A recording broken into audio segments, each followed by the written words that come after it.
فہم then course کا مطلب یہ ہوتا ہے کہ اللہ کے نبی صلی اللہ تعالیٰ علیہ وسلم اپنے صحابہ کو واعظ کر رہے تھے. نماز پڑھائی سرکار نے، صحابہ شمع رسالت کے پروانے بیٹھے، جبریل امین علیہ السلام تشریف لائے، پیغام دے کے تشریف لے گئے. رسول اللہ صلی اللہ علیہ وسلم کے سامنے جو صحابی بیٹھے تھے، سرکار نے فرمایا کل تو نے مر جانا ہے. جب صحابی کو پتہ چلا میں نے کل مر جانا ہے تو سرکار کی بارگاہ میں عرض کرتے ہیں اللہ کے نبی صلی اللہ علیہ وسلم مجھے کوئی ایسا عمل بتا دیں، ایسا کوئی وظیفہ بتا دیں کہ میری قبر حشر والی منزل آسان ہو جائے. فرمایا میرے صحابی ابھی سے علم پڑھنا شروع کر دے، علم سیکھنا شروع کر دے، تیری قبر حشر والی منزلیں آسان ہو جائے. آج تو ہماری شرم ہی نہیں نہ گئی، ہم بوڑھے ہو گئے ہیں، ہمیں نماز و جنازہ تک نہیں آتا. فہم دین کا کورس مطلب یہ ہے. ایک بوڑھے صحابی تھے حضرت جندہ رضی اللہ تعالیٰ عنہ، وہ دور سے اللہ کے نبی صلی اللہ علیہ وسلم کی بارگاہ میں آ کے قرآن شریف پڑھنے کے لیے تشریف لایا کرتے تھے. ایک دن تشریف لائے تو اللہ کے نبی صلی اللہ تعالیٰ علیہ وسلم نے ارشاد فرمایا اے میرے پیارے صحابی، اے بوڑھے صحابی، تو جن پہاڑوں کے پاس سے گزر کے آیا ہے، جن جنگلوں کے پاس سے گزر کے آیا ہے، جن جانوروں کے پاس سے گزر کے آیا ہے، جن درختوں کے پاس سے گزر کے آیا ہے، تیرے لیے سارے دعا کر رہے ہیں. اس لیے اللہ کے نبی صلی اللہ علیہ وسلم نے فرمایا 4 بننا، 5واں نہ بننا. فرمایا کن اربعن او معلمن او متعلمن او مستمعن او محبن. فرمایا 4 بننا، 5واں نہ بننا. فرمایا کیا کون سا بننا؟ فرمایا او معلمن استاد بن جانا، او متعلمن طالب علم بن جانا، او مستمعن ان کو سننے والا بن جانا. فرمایا او محبن ان سے محبت کرنے والا بن جانا. یہ جو علماء کرام ہے یہ 5واں، یہ بڑی گہری بات ہے. فرمایا 5واں نہ بننا، 5واں بنو گے تو تباہ ہو جاؤ گے، ہلاک ہو جاؤ گے. آج ہماری نمازوں میں اس لیے اثر نہیں ہے، ہم اپنے امام خطیب کی قدر نہیں کرتے.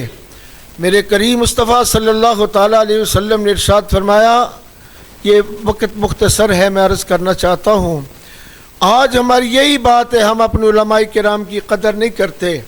اللہ کے نبی صلی اللہ علیہ وسلم نے ارشاد فرمایا جس نے کسی عالم دین کی توہین کی، کسی عالم دین کی بات کی، اللہ کے نبی صلی اللہ علیہ وسلم کی وہ پیاری زبان سے ارشاد ہے جو اپنی مرضی سے نہیں بولتی، وما ینطق عن الہوی ان هو الا وحی یوحی. سرکار نے فرمایا وہ بندہ ایمان کی حالت میں اس دنیا سے نہیں جائے گا. اللہ کے نبی صلی اللہ علیہ وسلم نے اس لیے تو ارشاد فرمایا نے 2 چیزوں کی حفاظت کا حکم دیا. فرمایا جو زبان کی حفاظت کرے، اور اللہ کے نبی صلی اللہ تعالیٰ علیہ وسلم نے ہم ان باتوں پہ بڑا یعنی کہ ارشاد فرمایا، بڑی تاکید اور وعید ارشاد فرمائی. بہرحال میں عرض کر رہا تھا کہ علم سیکھنا، علم پڑھنا، کون سے موضوع پہ بندہ بات کرے. ہمیں تو یہ بھی ہماری حالت اس قدر بگڑ چکی ہے، ہمیں تو یہ بھی نہیں پتا کہ ہم نے جنازے کے ساتھ چلنا کیسے ہے. دیکھا جو بھی بندہ آتا ہے کہتا ہے کلمہ، یعنی کہ کلمہ شہادت پائے کو پکڑ کے پیچھے ہٹ جاتا ہے. اللہ کے نبی صلی اللہ علیہ وسلم نے ارشاد فرمایا یہ نہیں چارپائی کے ساتھ چلنا سنت کے مطابق. اللہ کریم، اللہ کے نبی صلی اللہ علیہ وسلم نے ارشاد فرمایا ایک پائے کو پکڑتا ہے تو 10 قدم چل، پچھلے پائے کی طرف آ جا تو 10 قدم چل، ساتھ والے پائے کو پکڑ کے 10 قدم چل، پھر اگلے پائے کو پکڑ کے 10 قدم چل. اللہ کے نبی صلی اللہ علیہ وسلم نے ارشاد فرمایا اگر تو سنت کے مطابق صرف میت کے ساتھ چلے گا تو میرا رب تجھے قرات کا ثواب عطا کرے گا. صحابہ نے عرض کیا یا رسول اللہ صلی اللہ علیہ وسلم وہ قرات کیا ہے؟ فرمایا احد پہاڑ جتنا ثواب ملے گا. فرمایا جو آخری وقت تک میت کے ساتھ سنت کے مطابق رہتا ہے، اللہ کے رسول صلی اللہ علیہ وسلم نے ارشاد فرمایا کہ میرے رب اسے 2 قرات کا ثواب عطا فرمائے گا. ہاں جی، یہ کیا فہم دین کورس کا مطلب یہ علم سیکھنا. علم سیکھنا صحابہ رضوان اللہ علیہ مجمعین اللہ کے رسول صلی اللہ علیہ وسلم کے پاس بیٹھ کے علم سیکھتے تھے، علم پڑھتے تھے۔ آج ہم ضرورت ہے، دیکھو میرے بھائی، میں کسی وقت دیکھتا ہوں ہمیں تو اتنا بھی پتہ نہیں، اللہ کریم باپ فوت ہو جائے نا، باپ فوت ہو جائے تو بیٹا مسجدوں کے چکر لگانے شروع کر دیتا ہے۔ کیوں؟ بیٹے کو تعلیم ہی نہیں، علم ہی نہیں، بچے نے سیکھا ہی نہیں ہے۔ اگر کسی عالم دین کے پاس بیٹھے، مسجدوں کے چکر کیوں لگائے؟ غسل دینے والے ایسی اولاد کو تو مر جانا چاہیے گندے پانی میں ڈوب کر۔ جس باپ جو مر گیا ساری زندگی کما کے، آخری وقت اسے غسل بھی نہیں دے سکتا۔ لیکن میرے بزرگوں بھائیوں، میں آپ سے سوال کرنا چاہتا ہوں، جو بیٹا اپنے باپ کو غسل دے گا، فرمایا جو پردہ بیٹا اپنے باپ کا رکھے گا وہ دوسرا بندہ کیا رکھے گا؟ جو بیٹی اپنی ماں کا پردہ رکھے گی وہ دوسرا کیا رکھے گا؟ اس لیے عرض کرنے کا مطلب یہ ہے میرے بزرگوں، میرے بھائیوں، نوجوانوں، اپنی زندگیوں کو خوبصورت بنائیں، علم سیکھیں، نماز اچھے طریقے سے سیکھیں، نماز جنازہ سیکھیں۔ تو ہمیں ضرورت ہے اس بات کی۔ ہم تو اتنے اللہ کے نبی صلی اللہ علیہ وسلم، اللہ نے وہ رسول ہمیں عطا فرمائے، انبیاء علیہ السلام جن کے بارے کہتے رہے کہ میرے اللہ ہمیں نبوت کا تاج ہم سے لے لے، ہمیں آخر الزمان نبی محمد عربی صلی اللہ علیہ وسلم کی امت میں شامل فرما۔ تم تو امتی ہو، اتنے خوش نصیب ہو، 1,24,000 نبی رسول اس دنیا میں آئے، میرے رب نے نہ کسی نبی کو، نہ کسی نبی کی امتیوں کو پوری یعنی کہ زمین کے اوپر مسجد نہیں دی۔ نبی کریم صلی اللہ تعالیٰ علیہ وسلم کے قدم اس زمین پہ لگے، اللہ نے ہمیں وہ رسول دیے، فرمایا محبوب صلی اللہ علیہ وسلم آپ کے قدم لگے ہیں جو الت لی الارض فی المسجد طہورا، فرمایا محبوب تیرے قدموں کی برکت سے ہم نے ساری روئے زمین کو مسجد بنا دیا ہے۔ اس سرکار کے غلاموں تم کتنے خوش نصیب ہو، 1,24,000 نبی رسول اس دنیا میں آئے، لیکن میرے رب نے نہ کسی نبی کو، نہ کسی نبی کی امتیوں کو اس زمین کے اوپر جنت کا ٹکڑا نہیں عطا فرمایا۔ میرے اور آپ کے آقا صلی اللہ علیہ وسلم جب اپنے آستانہ عالیہ سے تشریف لاتے تھے، جہاں ما بین بیتی منبری من روضۃ من ریاض الجنہ ہے، وہاں اللہ کے رسول صلی اللہ تعالیٰ علیہ وسلم اپنی جبین لگایا کرتے تھے۔ میرے رب کو سرکار کا سجدہ کرنا اتنا پسند آیا، فرمایا محبوب صلی اللہ علیہ وسلم میں آپ کے لیے اور قیامت تک آپ کی امتیوں کے لیے جگہ کو میں نے جنت کا ٹکڑا بنا دیا ہے۔ تم کتنے خوش نصیب ہو۔ یہ ماہ رمضان المبارک کا مہینہ آیا، اللہ کے نبی صلی اللہ علیہ وسلم نے ارشاد فرمایا میرے صحابہ، میرے رب نے تمہیں 2 نور عطا فرمائے ہیں۔ صحابہ نے عرض کیا یا رسول اللہ صلی اللہ علیہ وسلم کون سے 2 نور؟ فرمایا میں نے تمہیں ایک رمضان کا نور دیا ہے، قرآن کا نور دیا ہے۔ فرمایا 2 اندھیروں سے بچنے کے لیے۔ صحابہ نے عرض کیا یا رسول اللہ صلی اللہ علیہ وسلم کون سے 2 اندھیرے ہیں؟ فرمایا قبر کا اندھیرا اور حشر کا اندھیرا۔ جس نے رمضان المبارک کی قدر کی، ماہ رمضان المبارک میں قرآن شریف یعنی کہ اللہ کے نبی صلی اللہ علیہ وسلم فرمایا رمضان اور قرآن کا نور اللہ نے تمہیں عطا فرمایا 2 فتنوں سے بچنے کے لیے۔ کتنے خوش نصیب لوگ ہیں جو ماہ رمضان کی جنہوں نے قدر کی۔ اللہ کے نبی صلی اللہ علیہ وسلم نے ارشاد فرمایا میرے صحابہ، اگر تمہیں پتہ چل جائے نا خدا کی رحمت ماہ رمضان میں کس قدر برستی ہے، تو تم رب کی بارگاہ میں یہ دعا کرو کہ اللہ ہمیں ساری زندگی ماہ رمضان ہی عطا فرمانا۔ یہ برکت ہے ماہ رمضان المبارک۔ میرے بزرگوں، میرے بھائیوں، قرآن کو اپنے سینے میں محفوظ، اللہ کے نبی آپ نے مسجد میں قرآن شریف سنا ہے، کتنے خوش نصیب ہیں وہ حافظ قرآن جنہوں نے قرآن کریم سارا سنایا۔ میرے اللہ کے نبی صلی اللہ علیہ وسلم نے ارشاد فرمایا میری امت کا سب سے امیر ترین انسان وہ ہے جس کے سینے میں قرآن شریف ہے۔ اور اللہ کے رسول صلی اللہ علیہ وسلم نے ارشاد فرمایا جب ختم قرآن کے موقع پر جب دعا مانگی جاتی ہے تو اللہ کے 4,000 فرشتے وہ بھی ہماری آمین کے ساتھ کہتے ہیں۔ ہاں جی، اپنے بچوں کو قرآن شریف پڑھائیں، دین سکھائیں۔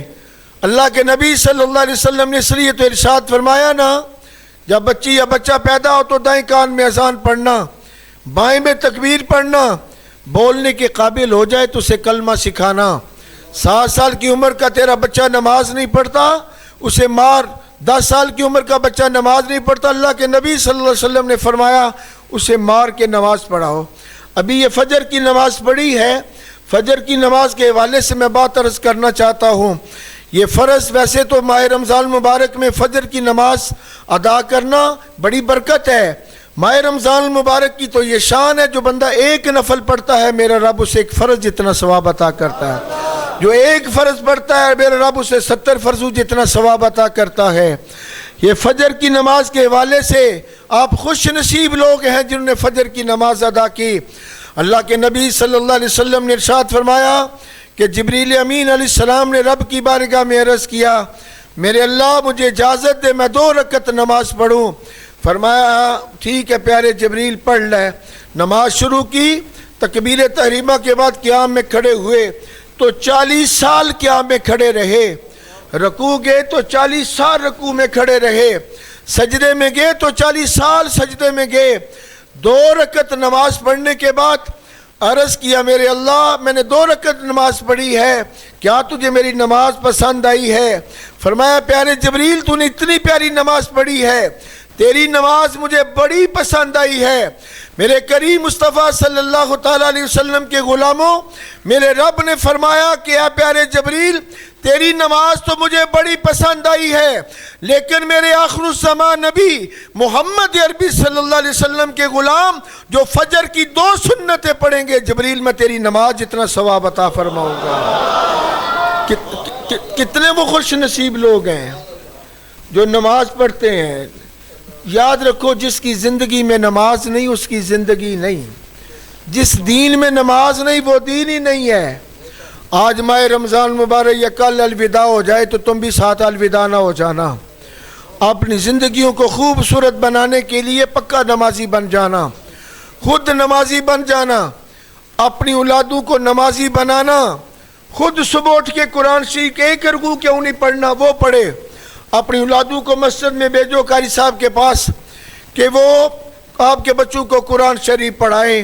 میں اسے یعنی کہ قرآن شریف کے حوالے سے بھی بات کرتا جاؤں۔ حضرت عبداللہ ابن مسعود رضی اللہ تعالیٰ عنہ بڑے جلیل القدر صحابی، وہ اور صحابی تھے جنہوں نے اللہ کے نبی صلی اللہ علیہ وسلم سے قرآن شریف پڑھا تھا۔ جب بھی کوئی صحابی تشریف لاتے تو سرکار فرماتے میرے عبداللہ ابن مسعود سے قرآن شریف پڑھو۔ عبداللہ ابن مسعود کی شان کیا ہے؟ فرمایا ایک دن درخت کے اوپر چڑھے ہوئے تھے، صحابہ مذاق کر رہے تھے، اتنے دبلے پتلے تھے کہ ہوا چلے کہیں اڑ نہ جانا۔ اتنے میں اللہ کے نبی صلی اللہ علیہ وسلم تشریف لائے۔ سرکار نے فرمایا تو میرے عبداللہ ابن مسعود کو مذاق کر رہے ہو؟ میرے عبداللہ ابن مسعود کی یہ شان ہے کہ ایک پلڑے میں احد پہاڑ رکھ دیا جائے، دوسرے پلڑے میں میرے عبداللہ ابن مسعود کے اعمال رکھے جائیں تو عبداللہ ابن مسعود کے اعمال زیادہ ہو جائیں گے۔ وہ عبداللہ ابن مسعود رضی اللہ تعالیٰ عنہ جنہوں نے اپنے بچیوں کو قرآن شریف پڑھایا، دین سکھایا، قرآن شریف پڑھایا۔ حضرت امیر المومنین عمر فاروق رضی اللہ تعالیٰ عنہ سونے کی اشرفیاں لے کے حاضر ہوئے، عرض کرتے ہیں امیر المومنین آپ کا آخری وقت ہے، آپ کا بیٹا کوئی نہیں ہے، آپ کے وصال کے بعد یہ سونے کی اشرفیاں آپ کی بیٹیوں کے کام آ جائیں گی۔ بڑا ایمان افروز جواب دیا۔ اللہ کریم ہمارے ایمان کو اس قدر مضبوط فرمایا، ارشاد فرمایا کہ امیر المومنین یہ اشرفیاں ختم ہو جائیں گی۔ میں نے کریم مصطفیٰ صلی اللہ تعالیٰ علیہ وسلم کے فرمان علی شان کے مطابق میں نے اپنی بچیوں کو قرآن پڑھایا ہے، میں نے اپنی بچیوں کو سورہ نور پڑھائی ہے، میں نے اپنی بچیوں کو سورہ واقعہ پڑھائی ہے، میں نے اپنی بچیوں کو دین پڑھایا ہے۔ جب تک میری بیٹیاں قرآن پڑھتی رہیں گی، سورہ واقعہ کو پڑھتی رہیں گی، میرا رب انہیں غیبی رزق عطا فرماتا رہے گا۔ ضرورت ہے، یہ مسجد ہے، مسجدوں کی خدمت۔ اللہ کریم وہ بھی خوش نصیب لوگ ہیں جن کے لیے یہ مسجد بھی دعا کرے گی۔ اللہ فرمایا دیکھو نا، ہم دعا کرتے ہیں اللہ فلاں کی بخشش ہو جائے، فرمایا کاش ہماری یہ سوچ فکر ہو جائے، ہمارے لیے جنت خود دعا کرے کہ اللہ یہ بندہ مجھے دے دے۔ وہ بھی خوش نصیب لوگ ہیں جن کے لیے جنت دعا کرتی ہے۔ فرمایا امام عادل، عدل کرنے والا امام۔ دوسرا بندہ ارشاد فرمایا جو اللہ کے قرآن سے محبت کرتا ہے، جو اللہ کے قرآن کو پڑھتا ہے۔ امام احمد بن حنبل نے اپنی مسند کے اندر اس حدیث پاک کو نقل کیا، وہ قرآن سے محبت کرنے والے، قرآن سے پیار کرنے والے، تو مر جائے گا قبر کے اندر جائے گا، جو تو نے قرآن سے محبت کی اس کی برکت سے اللہ تیری قبر میں بھی روشنی فرما دے گا۔ ایسے بندے کے لیے بھی جنت دعا کرتی ہے۔ تیسرا بندہ وہ جو اللہ کی، میں آپ کی مسجد کو دیکھ کے میرا بڑا دل خوش ہوا، آپ نے اتنی خوبصورت مسجد کو بنایا، میں یہ چاہتا ہوں میں آپ کو یہ بات سناؤں، وہ خوش نصیب لوگ ہیں جنہوں نے اس مسجد کو خوبصورت بنایا، جنہوں نے اس کو آباد کیا۔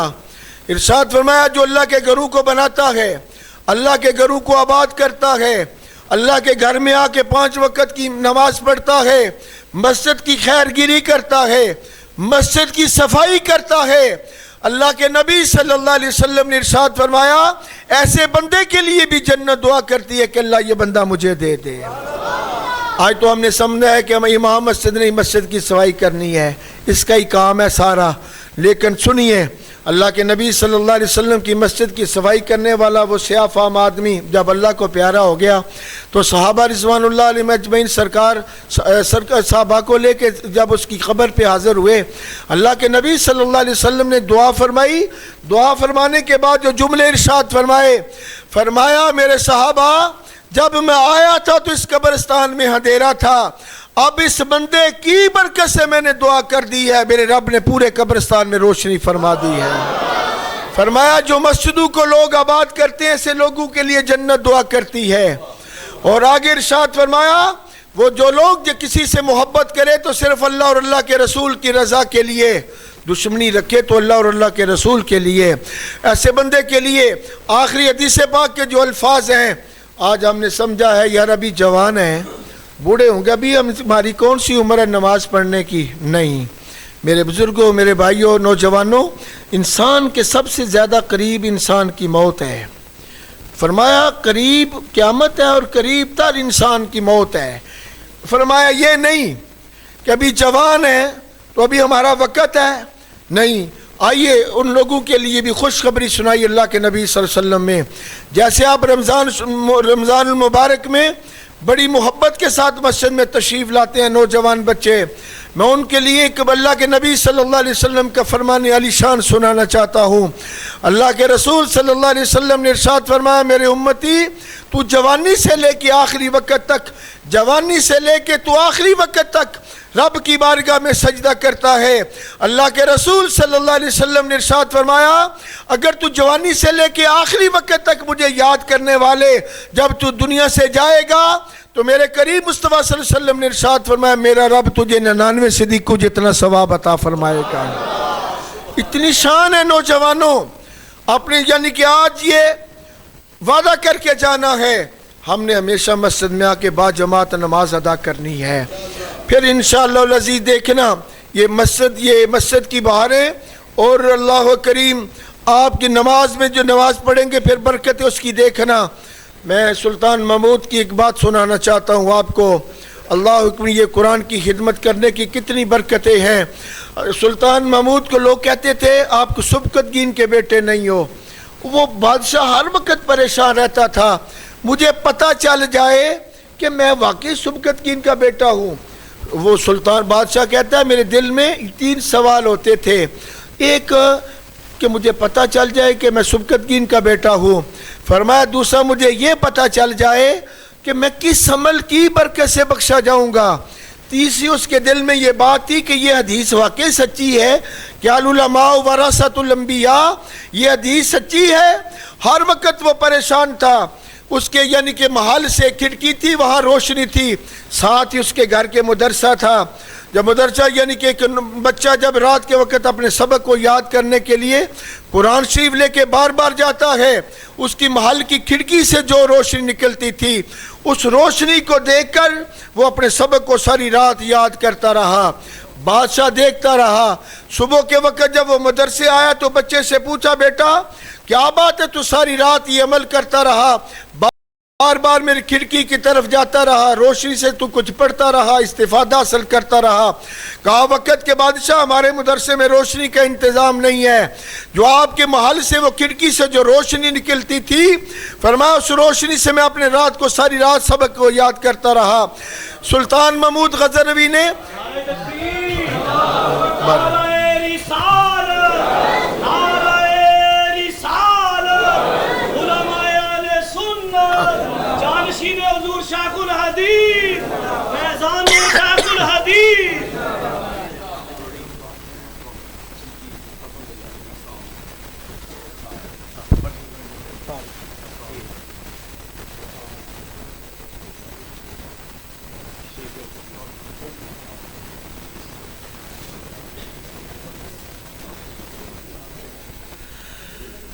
نعرہ تکبیر، نعرہ رسالت، جانشین شیخ الحدیث علامہ حافظ حامد رضا صاحب۔ تو کہتے ہیں میرے دل میں یہ پریشان، مجھے پتہ چل جائے رات کے وقت سویا تو قسمت جاگ پڑی، رسول اللہ صلی اللہ علیہ وسلم کے ودوہا چہرے کی زیارت ہو گئی۔ سرکار نے فرمایا او سبکت کی ان کے بیٹے اس عمل کی برکت سے اللہ تیری بخشش فرما دے گا۔ تو فہم دین کورس کا مطلب یہ ہے کہ کن اربعن او معلمن او متعلمن او محبن او مستمعن، فرمایا اپنی زندگیوں کو خوبصورت بنائیں، اپنی زندگیوں ایک فکر سوچ پیدا کرے۔ یہ چند روزہ زندگی ہے، دنیا کی زندگی تھوڑی ہے، اس کا دھوکہ بہت زیادہ ہے۔ اور علامہ قاری محمد شہباز صاحب دامت برکاتہ العالیہ نے اس مسجد میں یہ جو قرآن کی شمع کو روشن کیا، اللہ کریم قیامت تک کی شمع کو روشن فرمائے، قرآن کا یہ فیضان قیامت تک جاری و ساری فرمائے، قاری صاحب کے عمر میں علم و فضل میں برکت عطا فرمائے۔ حضور تشریف لائے، پیر صاحب تشریف لائے، اللہ ان کا سایہ ہمارے سروں پر تا دیر سلامت فرمائے۔ وآخر دعوانا الحمدللہ رب العالمین۔